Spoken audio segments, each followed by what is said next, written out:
Kembali dengan saya Cecep Rahmat Hidayat, calon guru penggerak angkatan 5 dari SMA Negeri 1 Ciwidey, Kabupaten Bandung.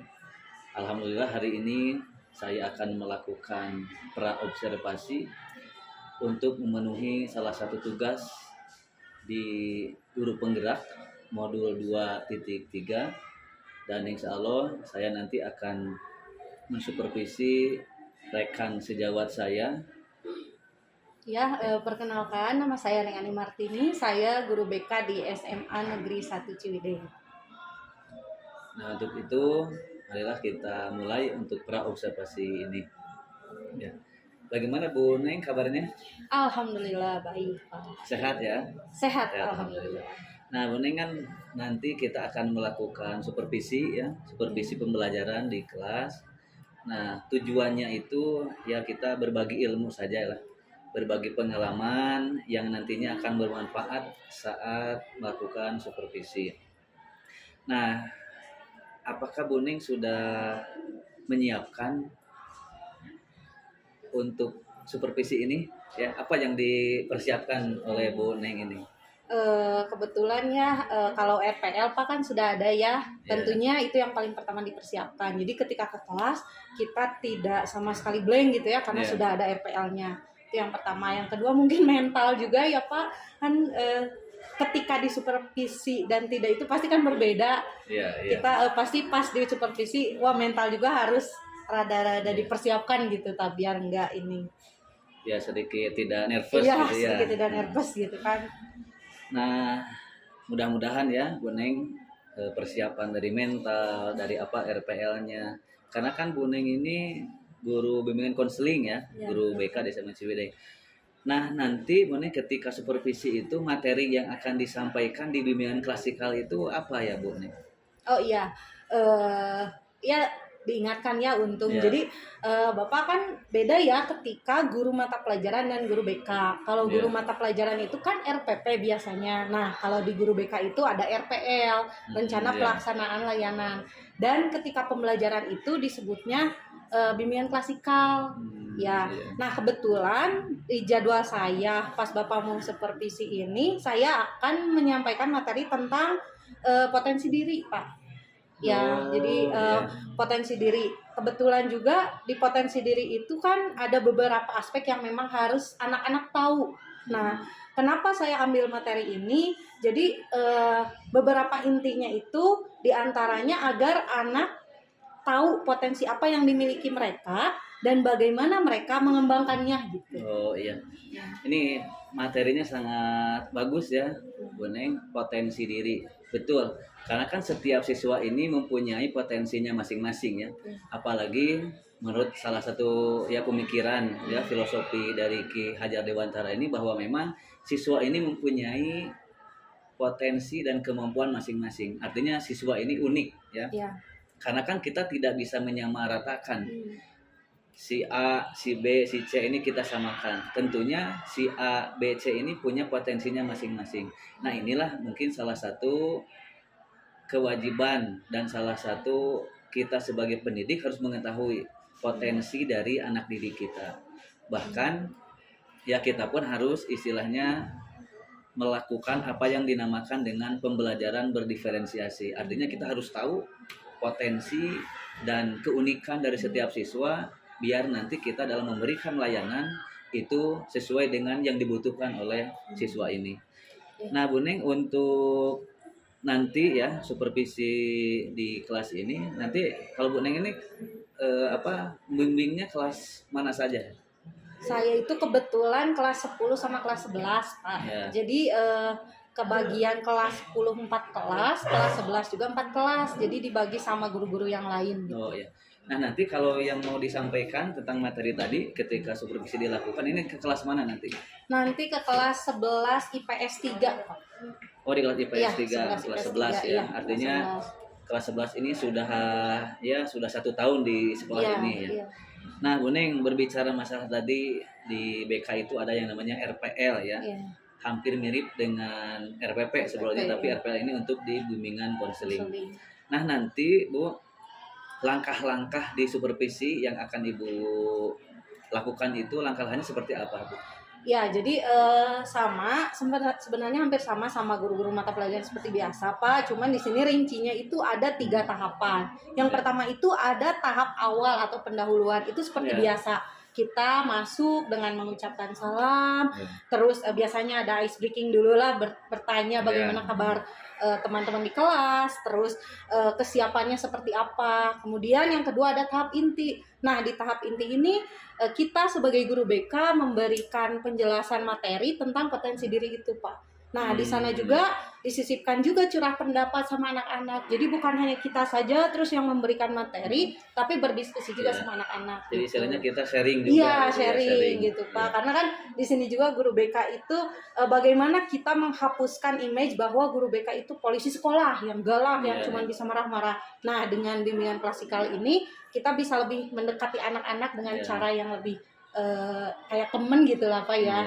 Terus yang ketiga itu ada tahap penutup. Nah, di sini mungkin dari kesimpulan apa yang kita sampaikan, anak-anak diminta untuk memberikan pendapat mereka, terus kita rangkum semuanya, kemudian kita akhiri dengan berdoa seperti itu. Oh iya. Ya. Nah seperti itu ya. Nah Bu Ning, ketika nanti ini mah prediksi saja ya, kira-kira ketika penyampaian supervisi di kelas nanti ya, melalui bimbingan klasikal ini, kira-kira ada nggak kendala yang nanti akan dihadapi atau permasalahan misalkan di kelas seperti apa?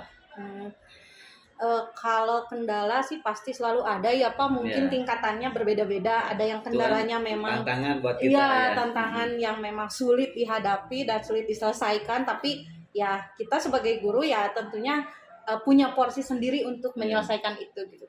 Cuman kalau untuk saya sendiri mungkin kebetulan di materi ini kan nanti akan ada beberapa pertanyaan menyangkut kelebihan dan kekurangan si anak. Nah, yang jadi tantangannya itu anak-anak itu kan belum tahu kebanyakan kekurangannya apa sih, kelebihannya apa sih. Nah, di sanalah ada tugas kita lagi untuk bisa mengarahkan.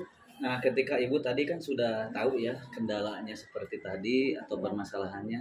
Nah, kira-kira strategi pembelajaran ya, strategi nanti Ibu melakukan di kelas ketika supervisi itu seperti apa strateginya Ibu untuk menanggulangi kendala tadi? Ya, jadi kalau strategi dari saya ketika menemukan permasalahan seperti itu berarti kan kita harus tahu solusi yang tepat agar meminimalisirnya. Nah, salah satunya dengan menjelaskan kembali, menjelaskan ulang, terus nanti ada proses tindak lanjut yang khusus dari kita konseling ke anak yang beberapa anak yang memang membutuhkan konseling dari kita gitu. Oh iya.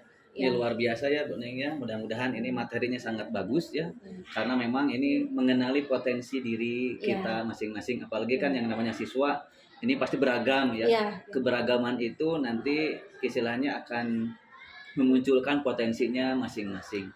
Nah itu saja ya Bu Neng, mudah-mudahan perencanaan yang Bu Neng akan lakukan di supervisi bisa berjalan dengan lancar ya, pada waktunya bisa dimudahkan dan akhirnya nanti mudah-mudahan ini akan bermanfaat ya, bermanfaat pra ini untuk melakukan nanti di supervisi di kelas ya.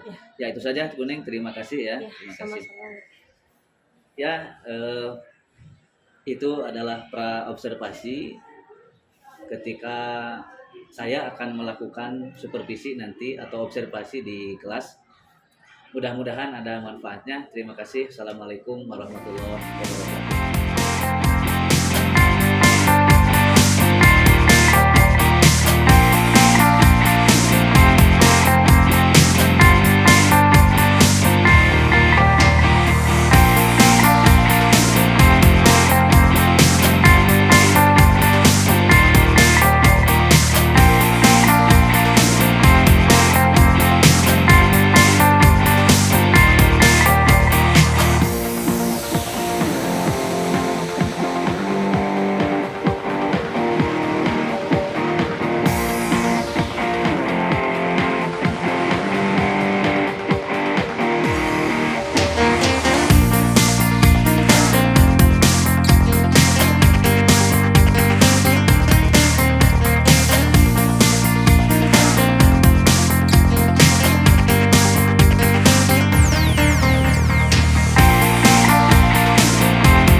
terima kasih Ibu Neng Ani selaku rekan sejawat dari Pak Cecep Betul. yang kebetulan hari ini mungkin ada pasca observasi kelas. Terima kasih atas meluangkan waktunya, tidak mengganggu. Tidak. Atur nuhun. Terima kasih atas meluangkan waktunya sebentar ya Bu ya. Kemarin kan Pak Cecep dengan Ibu Neng itu melakukan pra observasi, lalu selanjutnya juga observasi di kelas, dan sekarang pasca observasi ini. Jadi silakan Pak Cecep untuk melakukan percakapan pasca observasi di kelas. Ya, terima kasih Ibu. Kita mulai saja ya. Selamat siang Bu Neng. Selamat siang. Ya, terima kasih Bu Neng ya. Kita bisa bertemu lagi setelah tadi kita ada pra observasi, kemudian saya masuk ke kelas Bu Neng yang melakukan observasi, dan sekarang ini masuk ke pasca observasi. Nah, tadi setelah Bapak lihat ketika Bu Neng melakukan istilahnya pemberian ya di bimbingan klasika, perasaan apa yang Ibu rasakan ketika selesai melakukan supervisi ini? Kalau perasaan ya Bapak mungkin yang namanya sudah dinilai, jadi ada perasaan lega gitu ya, tenang, jadi beda sama sebelumnya ya. Kalau sebelumnya kan deg-degan gitu, aduh seperti apa gitu, tapi pas ketika praktek apalagi sudah beres gitu, alhamdulillah jadi tenang gitu kan ya.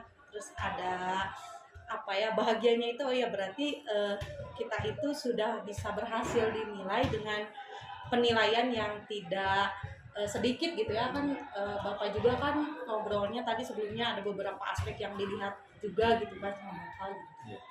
Nah Bu Neng, terima kasih ya, mudah-mudahan ya kelegaan ini bisa terus menerus Iya. terus menerus. Nah selanjutnya Bu Neng ya, setelah tadi Bu Neng melakukan supervisi ya di observasi, nah sekarang kan ada pasca observasi. Nah ada nggak sebuah tujuan atau keinginan ketika memang sekarang Bapak melakukan pasca observasi ini? Kalau tujuannya Pak, keinginan pasti kalau saya sebagai seorang guru gitu ya Pak, tentunya dengan adanya supervisi ini, dengan ada pasca observasi ini, ada perubahan ke arah yang lebih baik gitu. Terus ada koreksi-koreksi yang mungkin memang saya kan kadang diri sendiri tidak merasa ya Pak ya, tapi ketika ada orang lain melihat, oh iya berarti salah saya di sini, kurang saya di sini gitu. Jadi dengan adanya coaching seperti ini, saya juga jadi tahu apa kelemahan saya dan apa yang harus dikoreksi dari apa yang saya sampaikan. Alhamdulillah, mudah-mudahan ya Bu Neng ya, setelah kita melakukan ini ada hal-hal perbaikan ke depan. Iya. Nah Bu Neng kan tadi melakukan supervisi ini kan, kalau BK itu kan dari yang namanya RPL ya, yang nama RPL. Nah ada nggak istilahnya ketidaksesuaian atau istilahnya kekurangan lah dengan yang sudah dipersiapkan di RPL yang Bu Neng siapkan tadi? Kalau kekurangan tadi mungkin gini Pak, jadi ada di RPL saya itu kan ice breaking. Nah karena tadi ada materi yang cukup padat, terus mungkin sayanya fokus ke materi, jadi ice breakingnya agak ketinggalan gitu. Padahal kan ice breaking dalam satu penyampaian bimbingan klasikal itu penting ya Pak ya. Jadi bagaimana membuat anak-anak fokus ke kita, bagaimana biar anak-anak bisa memperhatikan kita gitu. Nah tadi salah satu kekurangan saya itu gitu Pak, ice breakingnya ketinggalan gitu. Nah kira-kira Bu Neng ada lagi nggak ya istilahnya kendala atau kekurangan atau ketidaksesuaian yang sudah Ibu persiapkan tapi tadi dalam supervisi tidak dilakukan selain tadi ice breaking? Oh terus mungkin ini Bapak kan materi yang tadi kebetulan saya sampaikan itu tentang potensi diri. Jadi sebenarnya panjang gitu runtutannya, tapi karena keterbatasan waktu tadi kan cuma 1 kali 40 menit ya Pak ya kalau BK itu. Jadi saya masuk cuma 40 menit, materi yang saya bikin kan lumayan panjang, jadi otomatis ada beberapa materi yang karurusuh gitu ya bahasa Sunda nama. Jadi rusuh, terus beberapa belum tersampaikan dengan baik gitu. Itu mungkin ada lagi nggak Bu yang sudah ibu lakukan tapi yang merasa ibu ada kekurangan gitu. Kayak oh itu juga satu lagi PowerPoint Pak. Jadi di RPL saya sudah membuat medianya itu ada PowerPoint, ada infocus, LCD. Tapi pas tadi di kelas kembali lagi karena keterbatasan waktu teh ya, jadi ya udahlah saya teh nggak pakai PowerPoint gitu. Jadi akhirnya terlupakan. Pas ke kelas selanjutnya barulah ingat, oh iya tadi PowerPointnya nggak tersampaikan gitu materinya karena nggak pakai LCD gitu. Berarti benar ya kalau misalkan bapak tadi mendengar dari ibu kan ada 3 ya, Iya. yang istilahnya ibu merasa itu belum dilakukan ya. Nah kira-kira ibu ke depan apa yang akan ibu lakukan? Mungkin kalau tadi kan masalahnya ya Pak, pasti kan dari masalah itu harus ada solusi yang akhirnya kita bisa lakukan. Yang pertama mungkin tadi ice breaking. Jadi untuk kedepannya mau berapapun menit yang diberikan ke saya sebagai guru BK, saya harus bisa menyampaikan materinya dengan tepat, dengan memakai ice breaking juga, dan tidak ada kekurangan seperti tadi. Terus untuk ketiganya mungkin masalah PowerPoint juga itu Pak. Jadi saya bisa mempersiapkan medianya sebelum waktu kepepet gitu. Jadi ice breaking bisa dilakukan dengan waktu yang cukup mepet, tapi materi tersampaikan juga, tapi ada media yang menunjang juga gitu. Jadi seperti itu mungkin. Nah kalau saya mendengar Boneng ya dari barusan yang akan dilakukan ke depan ya, berarti Boneng ini bisa dikoreksi ya, apakah betul atau tidak masalah memanage waktu tadi ya. Apalagi kan kalau BK ini kan cuma 1 jam pelajaran ya, hanya 40 menit, tetapi bimbingan klasikal materinya memang sungguh banyak, berarti harus bisa memanage waktu itu. Selanjutnya Boneng ya, itu kan dari sisi persiapan Boneng. Kemudian sekarang bagaimana respon anak ketika ibu tadi kan pemberian supervisinya kan materinya sungguh penting ya, luar biasa, masalah potensi diri ya. Yang harus dilakukan istilahnya harus dimiliki oleh siswa. Responnya seperti apa pun itu anak-anak? Kalau anak-anak bermacam-macam ya Pak. Jadi ada yang memang dia itu sangat terlihat gitu, tertarik gitu dengan materi yang saya sampaikan. Ada juga yang rada kebingungan masih kan, ya itu karena belum tahu juga potensi saya itu apa ya Bu gitu ya. Potensi saya itu apa. Jadi pas saya menjelaskan tuh bermacam-macam gitu pasti respon anaknya teh gitu. Nggak sama ini. Nah kemudian Boneng ya, untuk selanjutnya ya, kan setelah ibu memberikan materi di bimbingan klasikal itu masalah potensi diri, ada nggak tindak lanjut dari ya istilahnya yang disampaikan di kelas ini? Ya jadi kalau di BK itu kan Bapak setelah saya memberikan materi, terus nanti di akhir ada kan ada 3 tahapan di pembelajaran bimbingan klasikal itu. Yang pertama ada tahap awal, tahap inti, dan tahap penutup. Nah di tahap penutup itu saya memberikan waktu untuk anak-anak mencatat kelebihan dan kekurangan mereka di kertas lembar. Nah tindak lanjut dari saya ketika sudah ada data dari mereka, jadi kita tahu kan, oh iya berarti anak-anak si A, si B, si C misalnya perlu bimbingan kelompok ataupun konseling kelompok yang dilakukan di ruang BK bersama saya. Jadi setelah pemberian informasi materi itu, ada tindak lanjutnya ke bimbingan kelompok atau ke konseling kelompok atau ke individu gitu. Ya tindak lanjut itu bisa nanti tidak di kelas ya, bisa tidak di kelompok kelas, atau bimbingan secara individu. Nah selanjutnya Boneng ya, ini ketika memang nanti tindak lanjut misalkan di bimbingan kelompok atau di individual, nah anak itu nanti akan tahu potensi dirinya atau tidak ketika memang nanti pas pemberian bimbingan kelompok itu. Ya, jadi kan tahap yang pertama itu sudah dilaksanakan ya Pak, pemberian materi itu layanan dasar, layanan informasi. Di awal anak seluruhnya mendapatkan informasi. Setelah anak-anak itu mendapatkan informasi dan mereka paham, kemudian diberikan bimbingan kelompok dan konseling individu, maka mereka pun akan memahami juga akhirnya ketika udah face to face mah gitu. Beda sama di kelas, kan ada anak yang canggung kan kalau nanya di kelas, tapi ketika konseling langsung sama kita, mereka jadi lebih terbuka gitu, lebih tahu, oh iya Bu, berarti potensi saya di sini, kekurangan saya di sini gitu. Ya, Boneng terima kasih ya.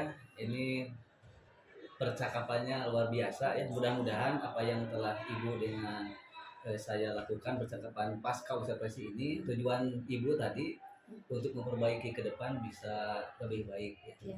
Mungkin itu saja Bu Ning, terima kasih ya atas waktunya. Mudah-mudahan ke depan kita semua diberikan kelancaran. Amin. Iya, terima kasih. Alhamdulillah pasca observasi telah dilaksanakan dengan baik. Ini mantap. Pak Cecep, coachingnya hebat. Itu saja. Terima kasih. Assalamualaikum warahmatullahi wabarakatuh. Waalaikumsalam.